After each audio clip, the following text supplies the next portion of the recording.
Students, मैं doctor Lalita Yadav. इससे पहले वाले मेरे वीडियो में हमने क्लासिकल मॉडल की शुरुआत करी थी।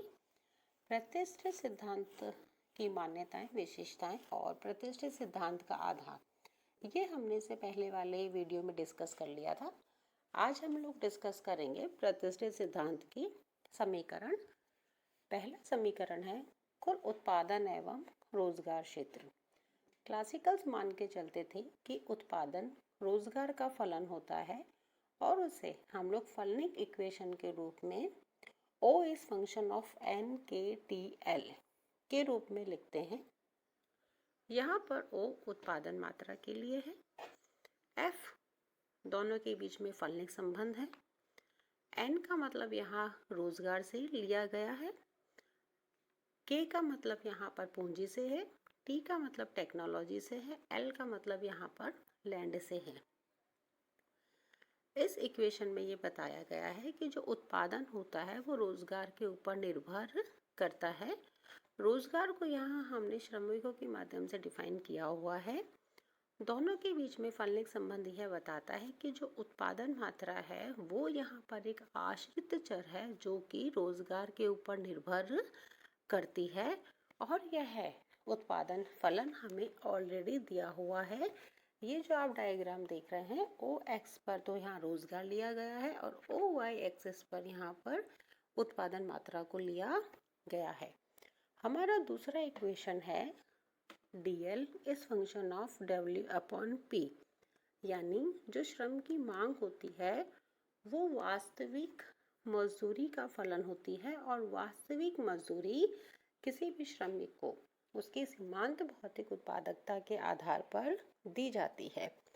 जैसे मांग और कीमत में नेगेटिव रिलेशन होता है बच्चों, इसी तरह से DL और WP दोनों में ऋणात्मक रिलेशन होता है। क्योंकि जो श्रम की मांग है वो उत्पादकों के द्वारा की जाती है, और कोई भी उत्पादक ये चाहेगा कि वो कम वार्षिक मजदूरी दे और ज़्यादा से ज़्यादा लोगों को श्रम पे लगाकर अपना मुनाफा कमा सके। तो श्रम की मांग में और वार्षिक मजदूरी दोनों में हमेशा नेगेटिव रिलेशन पाया जाता है। इसीलिए हम इसे delta DL upon delta WP is less than 0 के द्वारा व्यक्त करते हैं। अर्थात वास्तविक मजदूरी में होने वाला परिवर्तन श्रम की मांग में नेगेटिव परिवर्तन लाएगा। कहने का मतलब श्रम की मांग में और वास्तविक मजदूरी में हमेशा ऋणात्मक संबंध पाया जाता है। इसीलिए हमारा श्रम का मांग वक्र ऊपर से नीचे की तरफ गिरता हुआ होता है, जैसे कि आपको चित्र में दिखाया गया है। यहाँ पर O एक्सिस पे श्रम की मांग को लिया गया है और OY एक्सिस पर यहाँ पर श्रम की पूर्ति को लिया गया है। एक बार मैं आपको दोबारा रिवाइज करवा देती हूँ। पहला हमारा इक्वेशन है बच्चों, output is a function of NKTL। यहाँ O is dinner for production. O किसके लिए लिया गया है? प्रोडक्शन के लिए। यहाँ पर आप O भी यूज़ कर सकते हैं, Y भी यूज़ कर सकते हैं, Q भी यूज़ कर सकते हैं। NKTL, N रोजगार के लिए, KTL के पर जो बार लगा रखा है इसका ये मतलब होता है बच्चों कि ये जो उत्पादन के साधन हैं, ये उत्पादन के साधन यहाँ पर स्थिर हैं और ये उत्पादन को किसी भी तरह से प्रभावित नहीं करते हैं। उत्पादन सीधा सा किसके ऊपर निर्भर करता है?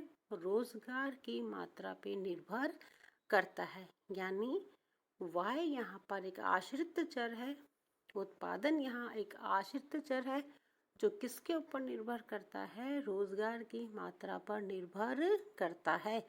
यानी Y is function of N। हमारा रिपीट कर रही हूँ मैं आप लोगों के लिए दोबारा। दूसरा इक्वेशन क्या कहता है? DL is function of W upon P, यानी जो श्रम की मांग है वो वास्तविक मजदूरी का फलन होती है, और किसी भी श्रमिक को वास्तविक मजदूरी उसकी सीमांत भौतिक उत्पादकता के आधार पर दी जाती है। नेक्स्ट हमारा तीसरा इक्वेशन है SL is function of W upon P, यानी कि जो श्रम की पूर्ति है वो वार्षिक मजदूरी का फलन होती है।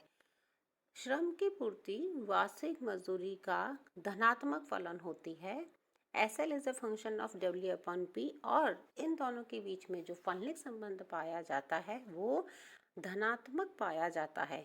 क्यों? क्योंकि जो श्रम की पूर्ति है वो किसके द्वारा की जाती है? श्रम की पूर्ति मजदूरों के द्वारा की जाती है, श्रमिकों के द्वारा की जाती है।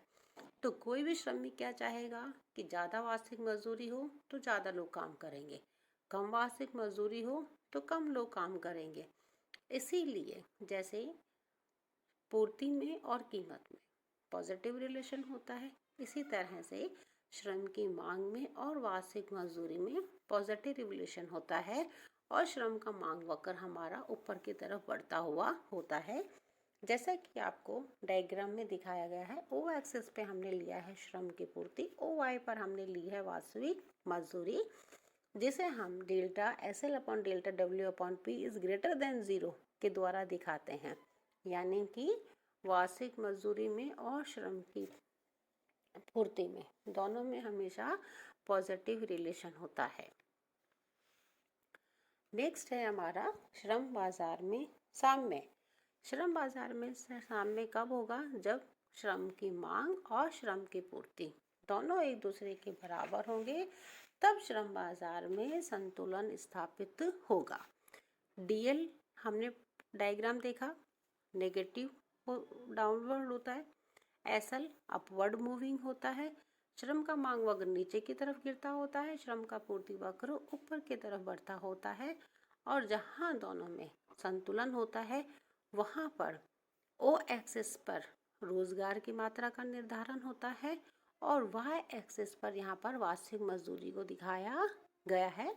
बच्चों, जैसा कि डायग्राम में दिख रहा है कि DL और SL जहाँ एक दूसरे को कट करते हैं, वहाँ से जब आप O एक्सिस के ऊपर लंब डालते हैं तो ON यहाँ पर किसका निर्धारण होता है? रोजगार की मात्रा का, और OY एक्सिस पर क्या है? यहाँ पर वार्षिक मजदूरी को दिखाया गया है। अर्थात SL और DL दोनों किसके ऊपर निर्भर हैं? वार्षिक मजदूरी के ऊपर निर्भर करते हैं, और DL और SL के सामने से O एक्सिस पर रोजगार की मात्रा का निर्धारण होता है।